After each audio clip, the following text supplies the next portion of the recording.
Hi, everyone. I'm Michelle Jobin, and you are listening to Time to Talk, a podcast for caregivers. This podcast is dedicated to helping family caregivers in Ontario. Through expert tips and resources, you will gain knowledge and validation for the ups and downs that come with caregiving. More importantly, you'll learn that you're not alone. It's so important to take this time for yourself. We're glad you're here. Today, we are joined by Tanya Hansler and Michael Jones. Their caregiving journey began in 2017 when their daughter was born with Down syndrome. Together, they had to learn how to take care of her along with their two other children, manage various doctor's appointments, and have nurses in their home for support. Michael was also born with a chronic illness and in 2019 discovered several nearly fatal blood clots in his lungs. As a result of his hospitalization, their youngest son developed anxiety. In 2020, their daughter received open heart surgery, and at that same time, their medical support stopped due to the pandemic. As of now, Tanya manages a combination of 40 different doctors and specialists between Michael and their daughter. She is also a social worker and one of Ontario Caregiver Organization's online support group facilitators. We are so grateful that both of them are here today to share their caregiving journey. Tanya and Michael, thank you so much for being here with us. Thank you. Thank you for having us. I think, and I hope that your story is going to resonate with many of our listeners. We want to create the space here on Time to Talk where Ontario caregivers can connect and share. And hopefully through our conversation today, we can learn more about your caregiving journey as a family and your personal experiences, and that our listeners can learn from it. So I want to start at the beginning of your caregiving journey. Can you describe for me the circumstances of how things began as caregivers? So our daughter was born with an unexpected diagnosis of Down syndrome, as you said. So because of that came many medical difficulties. We had to learn a medical system we never knew before. One of her doctors joked that we were going to get a medical degree without the degree. And we had to be open to having help from others. I think for myself, having been a social worker and been the helper, I realized it was very difficult to receive help. It was hard to have strangers into our home, have nurses at nighttime, just so many things that we had to learn that were scary and hard and emotional, and so many things we did not know, and fear for the future, fear for the present, a lot of things. What would you say, Michael? Yeah, I'd say the same. As a Jamaican, I was, brought up not to ask for help. You do it.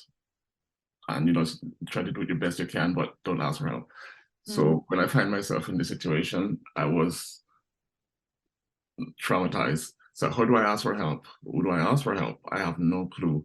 Yeah, there was a very bleak picture painted at the beginning. What we know now is none of that to be true for her. It's very hopeful. It's very, very different of an outlook now. But in the early days, it was very dark and it was very hard. And yeah, what Michael's speaking of is one of our pacts to each other is say what's on your mind and be honest with no judgment. And I think that in the very early days, just to be able to be honest and say how you feel was, I think, the thing that carried us through. First of all, I want to thank you both for sharing all of that with us, because it's no doubt, the information that you were given unexpectedly is a lot to deal with, especially at what's supposed to be one of the most joyful times in your life. And I understand, we've talked on the podcast a little bit about the intersection of culture and caregiving. And I understand, Michael, what you're saying, what went into that makes things particularly difficult for you. I'm so happy to hear that the prognosis has gotten much better for your daughter. That's really great. Do you think, Michael, that it was hard to view yourself as a caregiver because sort of the stigma that you speak about in terms of culture or being a man or both?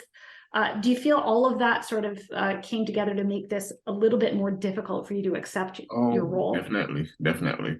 Because I look at myself as a caregiver after she was born. Before that, I was just, the breadwinner. I provide, I go to work, I bring home the money, the food, I provide housing, clothes and whatever they need.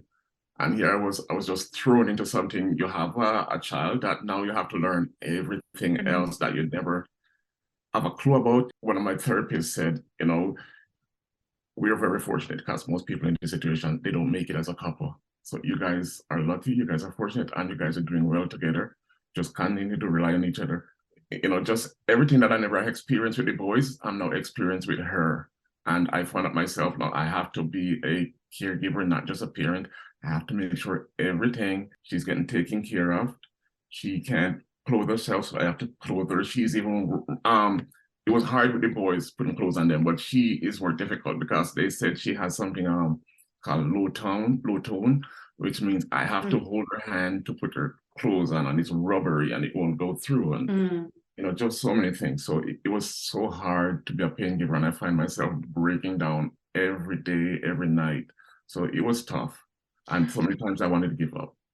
A lot of that I didn't know about. So I think what you're touching upon is the aspect of he was very silent about his grief, about his struggles, about he wasn't even open to me, even though we had shared this pact about being open and honest. There was parts of that where he just felt he couldn't share, and I'm not sure if that was because of culture being. Yeah, it's culture. Like, you don't cry. I never let her see me cry. I never let the kids see me cry. So I would just come into the room at night in the dark and I just sit there and cry beside her. I don't know if she knew that I was crying, but it's tough. And then I'd get out of here, wash my face like nothing happened. Just, I felt I had to be strong for them. You both brought up some really important things. I think, first of all, the pact that you have with each other, I think, so many caregivers say that they feel guilty about having the feelings that aren't positive feelings. And the fact that you're open to sharing that with one another is totally understandable and okay. And of course, you're going to have a spectrum of emotions as a caregiver. You brought up the difference between being a parent and being a caregiver, and a parent that's a caregiver. Those are all three, three different things. I think it's really important that you're talking about, I spoke to my therapist about this. I talked to my wife about this, my partner about this. These are all really important things that I think our caregivers that are listening can take away from this, the importance of having those conversations, questioning the stigmas, breaking things down, and also giving yourself some grace, being kind to yourselves. And I understand that, from what we've already mentioned, the journey gets a little more complicated for your family from there. I understand, Michael, that you were yourself born with a chronic illness and that things got worse for you in 2019. So if you could tell us a little bit about that you're comfortable with, and also how did that change your family's caregiving journey? Well, I was born with sickle cell disease, with thalassemia, beta thalassemia. I grew up with this through school, high school, university. I never tell anyone about it because, I think there's a stigma around, look at, this big, strong Black guy looks so fit, but underneath, I was sickly. I would miss classes. I would fail 1 year of university because there was no help for somebody like me. Now they have advocates who says, if somebody's got sickle cell, a student's got sickle cell, you give them a little leeway, help them to catch up on their education. I never had any of that. I would continue to go to the gym, work out, to build up my self-esteem, to feel good. And that helped me throughout my journey. And I think that's why, because I look at myself and my sister now and compare herself with the disease, and she's further downhill than I am. And now doctors are saying, it's because of my workout that, the building of my muscles and my bones that keep me alive to this point, because people with sickle cell, most of them died at the age of 35 by then. I found myself with a breathing issue one day. I think I just got up into the bed with my son to sleep with him, to comfort him at night. This was after, we had a daughter. And I just got sick. I felt cold in bed and I didn't know what was going on. So I ended up going to the hospital and they had no idea what was wrong either. So they just sent me home. And for a year or almost 2 years, I've been walking around, out of breath. I can't even climb a set of stairs, and it just keeps getting worse. And one day I just got up in bed to go to work one morning, tried to put on my socks, and I couldn't. I just couldn't breathe. Like, it was so hard to breathe. My wife says, I'm going to drop the boys off school. Don't go to work. Stay here. I'll be right back, and I'm going to take you to the ER, and we're going to find out once and for all what happened. Because I've been to doctors before. They noticed that my oxygen level was low, and that was it. They told me, this is your result. Your oxygen levels are low. It's about 71. Nobody says what was going on. What should I do? Nobody says anything from there. You just leave it at that. My wife took me to the ER. She says she's not leaving. I'm going to rely on you guys. Nobody else is giving me answers. I want you guys to keep looking until see what's wrong with him. They did a lot of tests, and they included some dye in my lungs and through my whole body. And when they look at my lungs, they saw a lot of blood clots. And that morning, a large one had formed. And that's the reason I was struggling more that morning. They told my wife if they hadn't brought me in that day, I would have gone to work and nobody would know how it happened and I would be dead. Wow. So, that shook me and shook her, and we looked at each other. And, I just started tearing up and she started tearing up. And then, we just sit there and look at each other for a while and says, how could anybody have missed this? Right? So I end up. I'm sorry, I keep looking at you with when you say your oxygen levels were 71. I am not a medical professional, but I know enough to know that that's extremely low. That's right, very critically low. So I'm so sorry that you went through that. So after that diagnosis, how has that changed sort of the dynamic in your family and in terms of the caregiving journey? It makes it hard because now I was a caregiver. I find myself on the other hand, my wife is now caregiving her daughter, taking care of her 2 boys. And now I'm like my daughter because I'm on oxygen, carrying around with me wherever I go. I can't walk. I can't breathe. I was on blood thinner and I have to be on blood thinner for the rest of my life. And I was in the hospital for 2 months trying to recover, which affected my youngest son, who is very close to me. Now he's not seeing daddy. Where's daddy? When is he coming home? Yeah. Every night he's crying. And now here I am. I come home. I sit on the sofa. He came home from school one day and saw me, and he just ran up and jumped on my lap and just sit there. He said nothing. My oldest just sit beside me and hug me. And now, I just tearing up. I'm home. I made it home because during that month, I missed birthdays.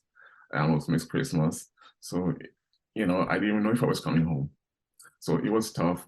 I felt bad for my wife because now she's burning out with my daughter. And on top of that, I'm also now putting burden on her. I don't know what to do after that. Yeah, it changed our financial situation because at the time when Michael went into the hospital, he was the only breadwinner. So when we went in, they told us even that day that he went in, they said he won't be going back to work and we don't know if he'll ever be able to work. So even that day we realized our life is about to change dramatically. And it was the realization that at that point I hadn't been working because I was caregiving for a little girl and just holding down the fort. And so now, we had to start to think about what will our future look like? How will this change our dynamic? How will this change the structure of the way we live, financially and otherwise? And then just, more doctors, more appointments, more caregiving, more burnout, more professionals, more accommodations, right? More emails, more, whatever, more therapies, like just learning more and more. So what we knew as our medical world became much, much bigger. I think at the highest we had 50 appointments in a month. So that's not including your day-to-day stuff. So it was a lot. It was a lot. I'll just share one quick story because I know when I share this, it touches other people. When Michael was in the hospital, all I could think about was, I really hope he was coming home. And at that point, we didn't even know. And it was out grocery shopping with my son, the one with anxiety, our youngest boy. And we were leaving. And I remember just being so burdened in my mind with what was happening. And he looked over and he said, "Mom, let's go run in the wishes. And they were dandelions. There was a patch of grass near the grocery store, and it was this patch of dandelions, with that you just blow them. And he said, let's go run in the wishes. And I thought, oh, what do we have to lose? Sure, let's do it.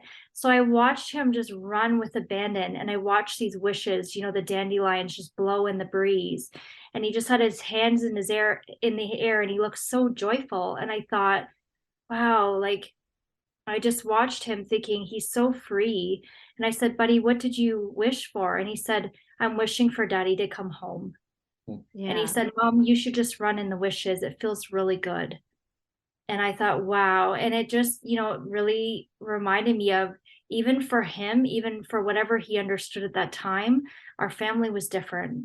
Michael wasn't there, and our family was different. And whatever the future was going to be, what I knew was that it was going to be different, and ready or not. But then we have these moments where, he reminds me, just, you have to hang on to hope. There has to be hope in all of this. And eventually, interesting enough, Michael came home, right? And our life looks much more hopeful now, but at the time it was very, very hard. Kids just have their way, don't they? They really do. My son also loves dandelions, by the way. Yeah, yeah. And he's like, Mama, why do people think they're weeds? They're so beautiful. So yes. Well, thank you for sharing that. That was really wonderful. Do you need more resources to help you on your caregiving journey? The Ontario Caregiver Organization online learning library is here to help. With 24/7 access to quality education and training, our learning library is the perfect way to upskill and gain the knowledge you need to provide the best possible care. With an abundance of online courses, videos, and other training materials, you can learn at your own pace and on your own time.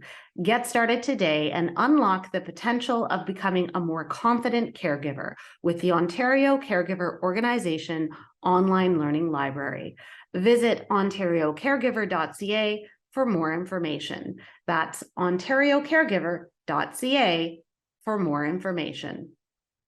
That's a lot. It's a lot for both of you, and for your family in general. What has your experience been like accessing mental health services, social services, and other sorts of resources for your family in this caregiving journey? It's hard. It's been hard. I think also living through a pandemic when everything stopped, right? We had, I think our journey started with, a social worker who became like family. She was really our lead in the early days. She led us to a lot. But I think a lot of it, thankfully, having a background in social work, some of it I knew like how to search for things, or was aware of some things. Some things I simply just searched and asked anyone who would listen. Any doctor that wasn't even related to the next service that I needed, I would ask. And I remember the social worker saying, just be kind to everybody who helps you, and you'd be surprised at how they go above and beyond. And they'll be willing to help. I always hold that. And I think, I think we're kind people in general, but I've realized, just say what you need, right? Say what you need with kindness. It goes a long way. People are generally willing to help. And so I think a lot of searching, a lot of and there was times we had nothing. We did it on our own, and we didn't have help. We didn't have services. I think we just had to continue to ask. We had a lot of barriers. I say this like it just came, it all came. This came with barriers. This came without people. This came without answers. People saying I can't help, or I don't know, or that we certainly experienced that too. Yeah, and we were lucky to get most of the help, I would say, over time. That we've needed, but we're talking over a 5-year span, right? And we're still searching for some things that we need in our family. So it takes a long time. It takes a lot of energy as a caregiver to get what you need. I think that's the biggest thing that I've learned. We've had to expend energy we didn't have. And yeah, I find that the biggest hurdle that we ever have is the government. I figured they should be understanding. because I should be, I applied for CPPD, and it took us maybe 3 years for them to finally says, okay, we're going to approve you. Because first of all, they said I didn't qualify because I'm not ill enough. Your illness is not prolonged enough. Then the next thing was, oh, you don't have enough hours at work. And then we got a neighborhood lawyer. He says, yeah, you have enough hours. So what is the issue now? Or they're saying, we still don't think you're ill enough, you're not long enough. And then finally they said, okay, you're approved. But now I'm still waiting for them to give me some money. And this is like 6 months ago, they said you're approved, but I'm still waiting. I have to struggle with the insurance company as well, because they're still paying for my long-term disability through work. But every month I have to give some kind of report. The first year, they sent to my doctor to fill out a paper and send it back. They've been waiting for a year. So my doctor dropped the ball. She didn't respond. She didn't send anything back. She's saying she's overwhelmed. She's busy. She's lacked personnel. So finally, they had to be pushed and pushed. Then she sent in the paper. So for them to continue to resume my payment. Again, they said, in 3 months' time, we want another update of how you're doing. They send the paper to my doctor again. And it seems to always happen in December around Christmas time when we're needing money for the kids. Of course. Yeah. Then we find out, oh, she hasn't sent the paper in again. It's been another year. So we struggled and struggled with her. Now we went in and talked to her. She says, I'm sorry, but I've talked with some of my patients before and I give them a loan until it's over. I don't want a loan. I just want you to fill out the paper, send it in so that I can, continue to get the money that I need from taking care of my family, since I'm the only one with, income. And it's not even the full payment that I was getting at my work. It's less. Right. So we're really, really depending on this. So, it's very hard to struggle with the system. But other people, the ones around the community, I so thank God for them, because they're there no matter what we need. They do the best they can and give us what we need. They even, our neighbors, they cook meals, they bring it over. How you guys doing? They understand these things. And, whenever we can, we do the best we can to help them as well. So it's tough. But my wife, I just, every day, I just look at her and admire her, because she is so strong. She's powerful. She has a way with words that, I don't understand. I'm still trying to understand, because where I came from, I was very quiet because I was taught not to ask for help. Don't speak up if you're hurt. Don't cry. Men don't cry, all that stuff.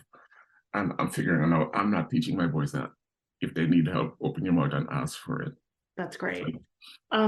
This highlights so much, because on top of everything else, having to deal with the bureaucracy and the delays and all of that must be extremely frustrating. But you did mention your community, and that sort of leads me into my next question about how do other people have an understanding of your family situation? It sounds like you have people in your community, in your circle, that do, but what can you say sort of in general? Do your friends, do your family, do other people in your network sort of get what's going on, or not so much? I would say not so much in general. I think people listen. I think people are well-intended. I think, I think they try their best. And I've come to know, they just don't get it because they're just not in it. And I think this is why caregivers band together, because we understand each other. It's like this common language, no matter the diagnosis or no matter the specific situation. I think there are people that just understand that if you just ask us, what do you need, or how are you doing, right? They can learn what we need. But I think in general, people don't always understand, or they don't get it. It's complex. I mean, to be fair, right? It's complex. And how do you get it when you're not in it? We had to learn from day one, everything. And so I don't necessarily expect everybody around us to get it, but I do expect, listen and try and ask if you don't know.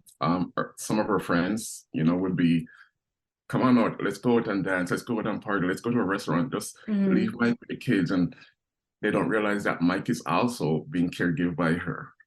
Mike, right, is on oxygen. He can't do or go up the stairs like, I can, to take care of the kids. and they just don't get it, what she's going through, and they still don't get it, what I'm going through. You know, it looks so healthy. It doesn't look sick to me. Just, Yeah. you know, different comments. Some, don't get me wrong, some of them are already left because they don't, you know, I can't stick around and wait for you to be, you know, but the ones who are understanding, which is very few, they stick around. That's good. That's good. That you do have some people that are at least trying to understand instead of being dismissive. What about sort of your relationship and your with each other and with your family in general? How, as parents, did you notice a dynamic change in things once you became caregivers? And how did this sort of work sort of as partners versus as parents versus, you know, being a caregiver? How does that dynamic work now? It's a hard one. I think I had to understand in moments I was the caregiver or felt like more as the caregiver, and other times I could be a partner. I think we had to learn to carve out intentional time to be partners. And I think that was the only way, because a lot of our days even still are about caregiving, about, you know, if it's not for Michael, it's for the kids and it's for our daughter. And so I think we have to be very intentional at times as partners, whereas before, right, we didn't have to think about it. And that is, you know, was something I had to learn. It just didn't come naturally, right? We just were partners through the years, and all of a sudden it's like, why is this so hard? Why does it have to be practiced, right? This is the person I've known for so long. But it really, caregiving does change your life, and often overnight. So and you have to be really flexible. So I think I've also had to learn it's okay for me to step back and just let Michael do things. He's very capable. He's very but I think caregiving can shake what you thought you knew, right? So essentially, like, your self-esteem and what you know, the belief in yourself, all of that. And I think so at times, right, it's like he'll ask me to step in and I think you can do this, but it's the you know, the struggle, the fatigue, the burnout, all of that. So I think our partnership in caregiving, I think it ebbs and flows depending on the day. But some of it's had to been very intentional. What would you say? Oh yeah, because when I got sick, after that I found out that my bones at the joints were not getting oxygen because of the disease. And now I have pain in every joint of my body, pretty much. It was difficult for her to understand at first because I would need to take longer rest. I would need to not do something because as I move, it hurts. I develop depression, and with depression comes the pain, and the pain causes more depression, and it just keeps going around. The boys are capable now, but they still won't move to get up to get a drink. So I have to do it, our mom have to do it, and they don't understand daddy's in pain. The youngest one still wants to wrestle, but he doesn't understand that, you know, you can't hit daddy that hard anymore, you know, daddy's in pain. So it's very difficult. My partner, I said she's amazing because she stick it out. One of my therapists says, you know, I told you people in your situation, they don't make it, but we're still going. He said, you know, I look at you too and I admire you too, because you guys, I can see that you guys still love each other, you help each other. And it wasn't always that way, but you know, we stick it out. We talk to each other openly, say what you need to say. We love each other, so we're there for each other. We love the kids. I would never want anything to happen to them. I would never leave them. And you know, I have some very, very dark days when I didn't even want to be here. But I look at my little girl now and see how she's thriving. They told me that she would never do anything. Now she is so amazing. She is in, you know, kindergarten at regular school, and she's excited about it, always having fun. She loves everybody. Everybody loves her, and she lights up the school. So, you know, I could never see this when she was born. And when they were telling me the first year, everything about her in the hospital, how awful her life would be, I don't see that. I see, you know, sunshine. And even when I'm feeling down, I go sit beside her and I'm perked right up because she's just have that, you know, that ability. That's wonderful. That's really wonderful. And again, I'm so happy to hear that she is doing so much better than was initially projected, and how it's helped. And you spoke about, again, speaking to a therapist and also speaking to Tanya. mental health is a huge part of the picture when it comes to caregiving. And I think it needs to be talked about more. Do you find that talking about what you're going through in terms of your emotion has helped, and both of you, in terms whether it's in therapy or whether it's to each other, has being open and honest and talking, has that helped you? Definitely. I think it's the only thing, I think it's the best thing you can do. I don't think we would be where we are now without that. It's essential. Yeah, it definitely helped me because, as I said, I was told, you don't talk about these things. Right. In Jamaica, you will see somebody with mental health, and they'll just make jokes. Oh, his head shake up.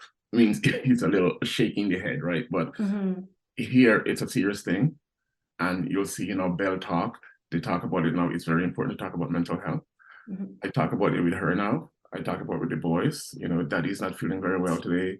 Very important. Just talking does help. It helps a lot.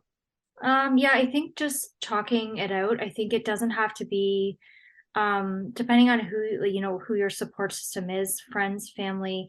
I think it just depends. It could be anybody. I'm fortunate. I have a lot of friends and colleagues, in the social work world. So we tend to talk deeply and openly and honestly, and so I'm fortunate that way.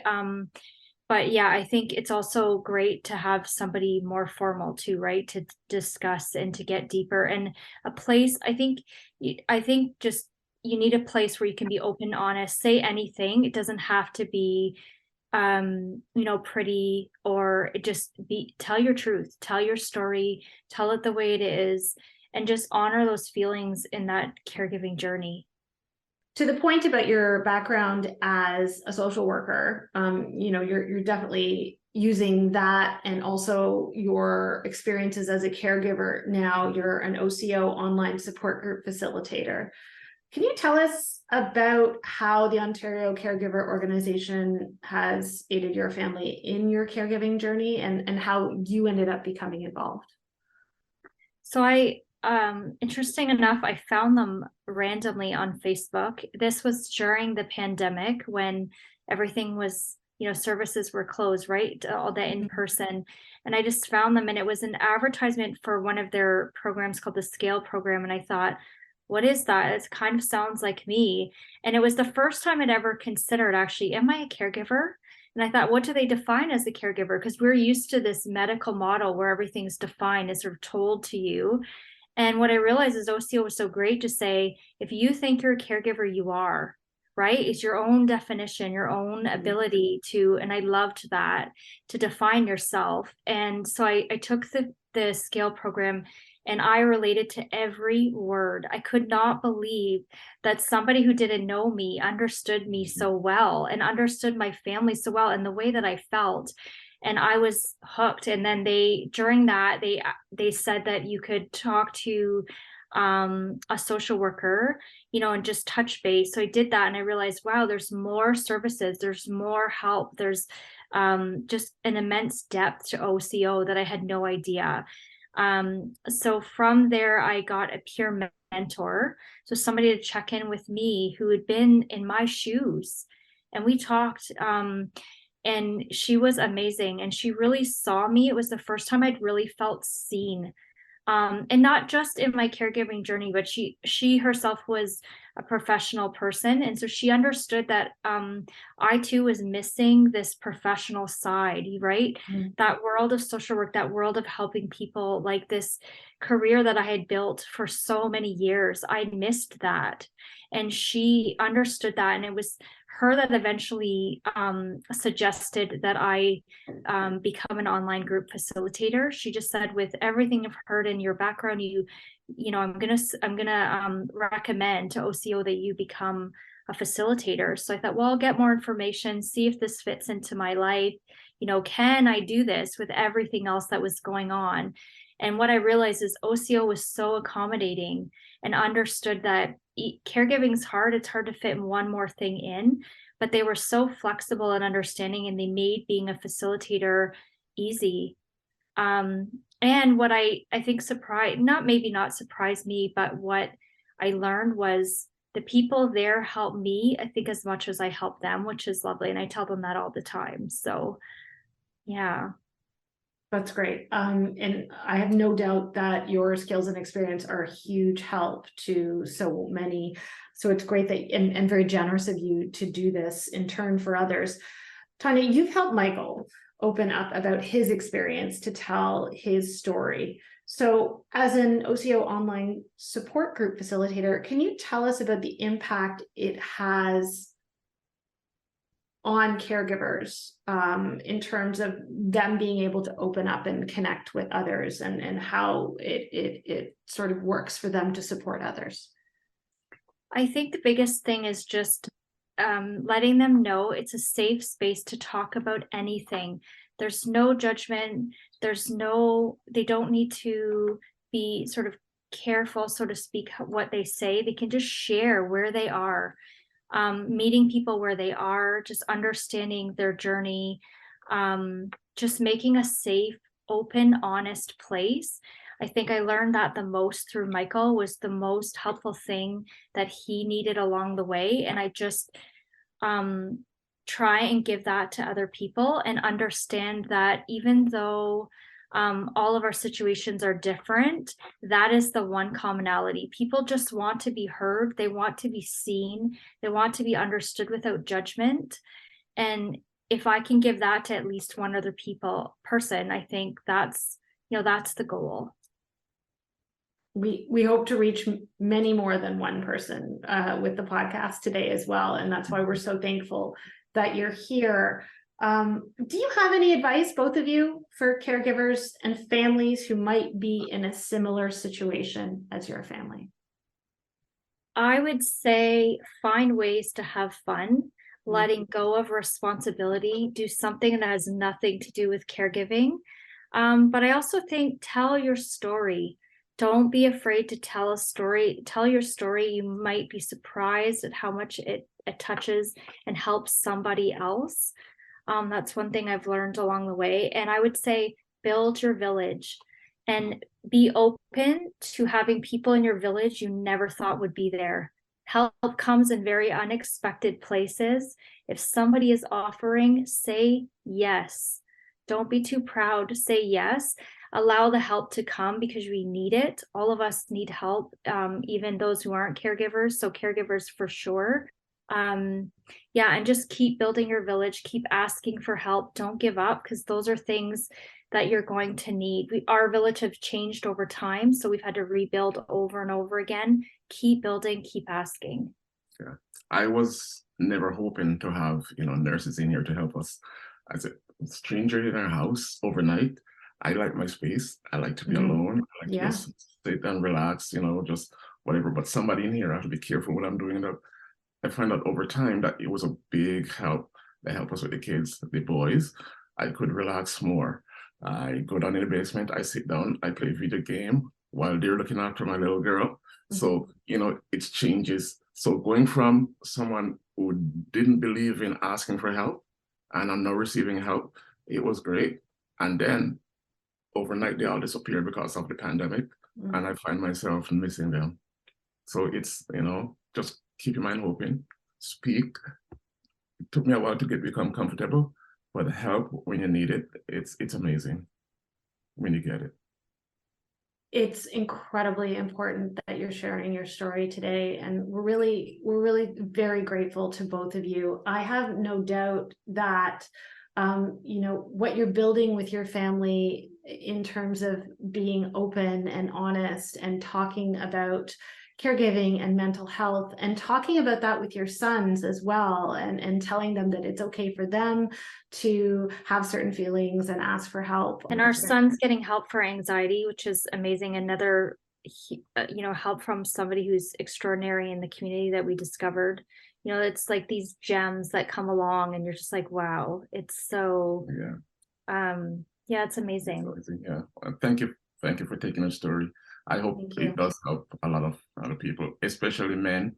I've been thinking about, how can I reach other men, because I never like talking. You know what, Michael, that's a really great thing, because, speaking about the stigma in terms of culture and in terms of men, and men specifically that are part of your culture, I know it's a big thing, and it's a hard thing for someone to get around Yes. when they need help. And I think that it's just so crucial that that more men feel that they can reach out for help. Yeah. Absolutely. It's a big thing. So I'm sure that you will resonate with a lot of people. And I'm so thankful to both of you, Michael and Tanya, for being here on the show today.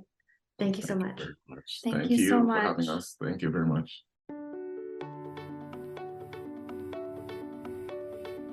Thank you for listening. We hope you enjoyed this episode. You can access more details about support services on our website, ontariocaregiver.ca.